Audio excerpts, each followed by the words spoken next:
दोस्तों आज के टाइम पर आप जहां पर भी देखो आपको Bollywood versus south, south versus Bollywood. Bollywood क्यों आखिर अच्छी फिल्में नहीं बना रहा है? क्या बॉलीवुड का समय अब खत्म हो चुका है? अब केवल और केवल साउथ की फिल्में ही चलेंगी, बॉलीवुड का समय अब चला गया है। ऐसे पता नहीं कितने सारे वीडियोस देखने के लिए मिलेंगे। और अभी हाल ही में तेलुगु सिनेमा के सुपरस्टार महेश बाबू ने अपने एक इंटरव्यू में बॉलीवुड को लेकर कुछ ऐसी बातें बोली जो हिंदी रीजन में महेश बाबू के as a die hard fan मुझे बिल्कुल भी पसंद नहीं आई। वैसे मुझे महेश बाबू बहुत ज़्यादा पसंद हैं, उनकी फिल्में मुझे बहुत अच्छी लगती हैं। जिस तरह से महेश बाबू बहुत ही अलग तरह की फिल्मों की स्क्रिप्ट साइन करते हैं, हमें हमेशा कुछ ना कुछ नया देते हैं। उनके डायलॉग बोलने का स्टाइल, उनके कपड़े पहनने का स्टाइल और उनकी बात करने का स्टाइल तक मुझे सब कुछ पसंद है। चलो मैं मानता हूँ अभी फिलहाल बॉलीवुड का 2-3 सालों से अच्छा समय नहीं चल रहा है, कोई भी बड़ी और अच्छी फिल्म नहीं आ रही है।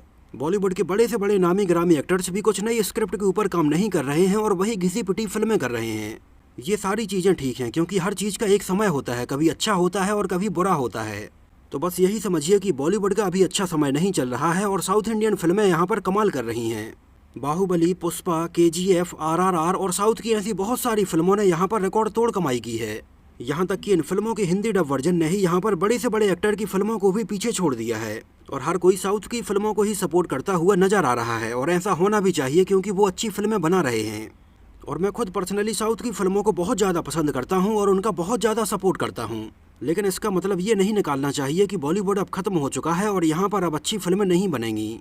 बीते कुछ सालों में साउथ इंडियन फिल्मों ने पूरे देश भर में अपना एक अलग ही मुकाम और फैन बेस बनाया है। और इस चीज़ को लेकर मुझे लगता है कि कहीं ना कहीं साउथ इंडियन एक्टर्स में थोड़ी बहुत घमंड आने लगा है। अभी पिछले कुछ दिनों में ही महेश बाबू, चिरंजीवी और सुदीप किच्चा के बयानों से ऐसी कई बातें सामने आई हैं जहां पर उनके बोलने के तरीके से ये साफ साफ समझ में आता है कि वो भी हिंदी फिल्मों को बहुत ज़्यादा इग्नोर करने लगे हैं। जबकि ऐसा नहीं करना चाहिए क्योंकि ये केवल समय का फेर है, कभी कोई आगे तो कभी कोई पीछे, ऐसा चलता ही रहता है। तो चलिए सबसे पहले महेश बाबू से ही स्टार्ट करते हैं जो कि तेलुगु सिनेमा के एक बहुत ही पॉपुलर एक्टर हैं। तो तेलुगु ऑडियंस के बीच में तो उनकी फ़ैन फॉलोइंग बहुत ज़्यादा है ही, लेकिन यहाँ पर हिंदी रीजन में और भारत के बाहर भी दूसरे देशों में भी प्रिंस महेश बाबू की फ़ैन फॉलोइंग बहुत ज़्यादा है। अपने कैरियर में उन्होंने पोकरी, श्रीमंतडु, बिजनेसमैन, महर्षि, स्पाइडर और डोकोडू जैसी तमाम ऐसी बहुत सारी फिल्मों में काम किया है। और महेश बाबू की हर एक फिल्म बहुत ज़्यादा यूनिक होती है और ये कहीं की भी रीमेक नहीं होती है। मतलब महेश बाबू का अभी तक का ये पूरा ट्रैक रिकॉर्ड रहा है कि महेश बाबू ने अभी तक किसी भी रीमेक फिल्म में काम नहीं किया है। जबकि महेश बाबू की बहुत सारी पॉपुलर फिल्मों के रीमेक तमिल में और हिंदी भाषाओं में बनाए गए हैं। उनकी फिल्म पोकरी का रीमेक सलमान खान ने बॉलीवुड में वांटेड के नाम से बनाया था और सलमान खान का कैरियर इस फिल्म से बूस्ट हुआ था। नहीं तो सलमान खान की फिल्म वांटेड के पहले उनका कैरियर ग्राफ काफ़ी नीचे आ गया था। और बात करें अगर तेलुगु सिनेमा की तो महेश बाबू ने यहाँ पर फैंस नहीं भक्त कमाए हैं। और तेलुगु रीजन में तो महेश बाबू के इतने ज़्यादा डाई हार्ड फैंस हैं जो उनके लिए कुछ भी करने के लिए तैयार हैं। और ऐसा क्रेजी फैन बेस और फैंस का इतना पागलपन या तो तेलुगु सिनेमा में पावर स्टार पवन कल्याण के लिए देखने के लिए मिलता है और या फिर प्रिंस महेश बाबू के लिए देखने के लिए मिलता है। महेश बाबू एक्टर होने के साथ ही साथ प्रोड्यूसर भी हैं और उन्होंने बहुत सारी फिल्मों को प्रोड्यूस भी किया है। और अभी फिलहाल महेश बाबू सन 2022 में आने वाली एक पैन इंडिया फिल्म मेजर को भी प्रोड्यूस कर रहे हैं। उनकी ये फिल्म बेस्ड है सन 2008 में मुंबई अटैक में शहीद हुए मेजर संदीप उन्नीकृष्णन की लाइफ के ऊपर। और इस बात के लिए महेश बाबू की बहुत ज़्यादा तारीफ करनी होगी कि उन्होंने इस तरह के सब्जेक्ट के ऊपर ये फिल्म बनाने का डिसाइड किया। और बहुत अच्छी बात यह है कि ये फिल्म हमें तेलुगु के साथ ही साथ हिंदी में भी देखने के लिए मिलेगी। और फिल्म मेजर महेश बाबू की एज अ प्रोड्यूसर हिंदी में डेब्यू फिल्म है। और हिंदी रीजन में महेश बाबू के बहुत सारे फैंस इस बात को लेकर बहुत खुश हैं कि महेश बाबू ने इस हिंदी फिल्म को प्रोड्यूस किया है। और फिल्म मेजर के प्रमोशन के दौरान ही जब एक रिपोर्टर ने महेश बाबू से पूछा कि एज ए प्रोड्यूसर तो महेश बाबू की हिंदी फिल्म बॉलीवुड में आ चुकी है, लेकिन वो बॉलीवुड में खुद कब डेब्यू करने वाले हैं और कब ऐसा होगा कि महेश बाबू के फैंस उनको बॉलीवुड में हिंदी फिल्म में देख पाएंगे। और इस बात पर महेश बाबू ने रिपोर्टर को बोला कि बॉलीवुड मुझे अफोर्ड नहीं कर सकता है और बॉलीवुड में जाकर मैं वहाँ की फिल्में करके अपना समय बर्बाद करना नहीं चाहता हूँ। महेश बाबू ने कहा कि उन्हें पहले भी हिंदी फिल्मों से बहुत सारे ऑफर आए हैं लेकिन वो मुझे अफोर्ड कर ही नहीं सकते। और जो प्यार और जो सम्मान मुझे तेलुगु इंडस्ट्री ने दिया है उसको छोड़कर मैं बॉलीवुड में नहीं जाऊंगा। मतलब ये तो कितने घमंड वाली बात हो गई कि आप सीधे सीधे प्रेस के सामने बोल रहे हो कि बॉलीवुड मुझे अफोर्ड कर ही नहीं सकता। But I did get a lot of offers in Hindi. But my simple thing is, I don't think they can afford me in Hindi. Sir, I can't waste my time. हम मानते हैं कि महेश बाबू ने Telugu cinema में बहुत अच्छी फिल्में की हैं और उन्हें वहाँ पर बहुत ज़्यादा प्यार भी मिला है। लेकिन किसी एक प्रेस कॉन्फ्रेंस में इतने बड़े सुपरस्टार की तरफ से बॉलीवुड को लेकर दिए गए इस तरह के बयान शोभा नहीं देते हैं। और महेश बाबू का इस तरह का बयान साफ साफ दिखाता है कि उनके अंदर कितना ज़्यादा एरोगेंस है। आज के टाइम पर जहां चारों तरफ ऐसा माहौल बन चुका है कि क्या साउथ की फिल्में, क्या बॉलीवुड की फिल्में, जो फिल्में अच्छी होती हैं, जिनका कंटेंट अच्छा होता है, उनको लोग पसंद करते ही करते हैं। फिर चाहे इसमें किसी भी इंडस्ट्री का हीरो हो या फिर ये किसी भी इंडस्ट्री की फिल्म हो। आज के टाइम पर बॉलीवुड के बड़े से बड़े एक्टर भी साउथ इंडियन फिल्मों में काम करने से पीछे नहीं हट रहे हैं। और यही साउथ इंडियन एक्टर्स के साथ भी है। अगर उन्हें बॉलीवुड की अच्छी फिल्म ऑफर होती है तो वो उसमें काम करने में पीछे नहीं हट रहे हैं। तो ये ओवरऑल हमारे इंडियन सिनेमा के लिए ही एक बहुत अच्छी बात है। लेकिन इतने बड़े सुपरस्टार की तरफ से दिए गए ऐसे बयान इंडियन सिनेमा को छोटे छोटे टुकड़ों में डिवाइड कर रहे हैं। महेश बाबू भले ही कभी बॉलीवुड फिल्मों में काम ना करें, लेकिन इस बयान को वो ऐसे भी बोल सकते थे कि बॉलीवुड की तरफ से अभी उन्हें कोई भी ऐसी उनके हिसाब से स्क्रिप्ट ऑफर नहीं हुई है, और अगर आगे कभी उनके हिसाब से कोई स्क्रिप्ट उन्हें ऑफर होती है तो वो उसमें काम करने की सोच सकते हैं। तो इससे कम से कम पब्लिक के बीच में एक पॉजिटिव मैसेज तो जाता। लेकिन उन्होंने तो सीधे सीधे बोल दिया कि बॉलीवुड तो मुझे अफोर्ड कर ही नहीं सकता। जबकि आप खुद सोचिए कि बॉलीवुड ने कितनी बेहतरीन और एक से बढ़कर एक फिल्में हमें दी हैं, और बॉलीवुड की भी कितनी पॉपुलर फिल्मों के रीमेक तेलुगु और तमिल सिनेमा में समय समय पर बनाए जाते रहे हैं। इसके ऊपर मैंने एक वीडियो ऑलरेडी बनाया हुआ है कि बॉलीवुड की कितनी फिल्मों के रीमेक साउथ इंडिया में बनाए जा चुके हैं। ये वीडियो आप एक बार जरूर देखना, ये आपकी आंखें खोल देगा। इसकी लिंक मैं यहाँ पर ऊपर आई बटन में दे दूंगा। महेश बाबू के इस बयान के कुछ समय पहले ही अभी किच्चा सुदीप और अजय देवगन की कंट्रोवर्सी भी सामने आई थी। किच्चा सुदीप जो कि कन्नड़ा इंडस्ट्री से बिलोंग करते हैं और उन्होंने एक से बढ़कर एक फिल्मों में काम किया है। सुदीप किच्चा कन्नड़ा सिनेमा के तो एक जाने माने स्टार हैं ही, लेकिन हिंदी ऑडियंस ने उन्हें फिल्म मक्खी और दबंग 3 में देखा और उन्हें यहाँ पर पहचान मिली। तो अभी हाल ही में कुछ समय पहले किच्चा सुदीप और अजय देवगन के बीच में ट्विटर पर एक बहस छिड़ गई। एक्चुअली जब रॉकिंग स्टार यश की फिल्म KGF चैप्टर 2 रिलीज हुई थी, जो कि एक कन्नड़ा भाषा की फिल्म थी, जिसने देश भर में कमाई के बहुत सारे नए रिकॉर्ड बनाए और हिंदी ऑडियंस ने भी इसको बहुत ज़्यादा पसंद किया। यहाँ तक कि इसके हिंदी डब वर्जन ने आमिर खान की फिल्म दंगल और सलमान खान की फिल्म सुल्तान का रिकॉर्ड भी तोड़ दिया है।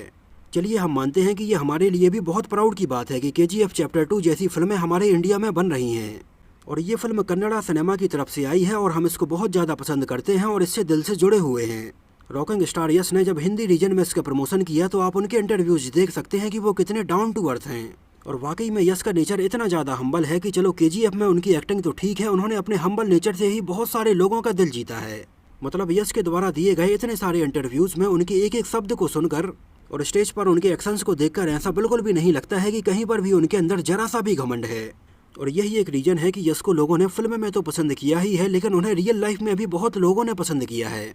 फिल्म के प्रमोशन के दौरान या कहीं पर भी उन्होंने अपने से आगे हमेशा संजय दत्त और रवीना टंडन को खड़ा किया है।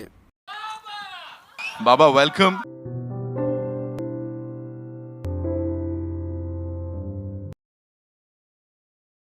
मतलब अपने से बड़े और अपने से सीनियर एक्टर्स की रिस्पेक्ट करना यश को बहुत अच्छे से आता है। भले ही फिल्म के अंदर उनका रोल यश से छोटा हो या बड़ा हो, उससे कोई फर्क नहीं पड़ता है। लेकिन जब फिल्म KGF चैप्टर 2 ने यहाँ पर सफलता के सारे रिकॉर्ड तोड़ दिए, तब किच्चा सुदीप का ट्विटर पर एक बयान सामने आया, जिसमें किच्चा सुदीप का ये कहना था कि अब हिंदी हमारी राष्ट्रभाषा नहीं रही है।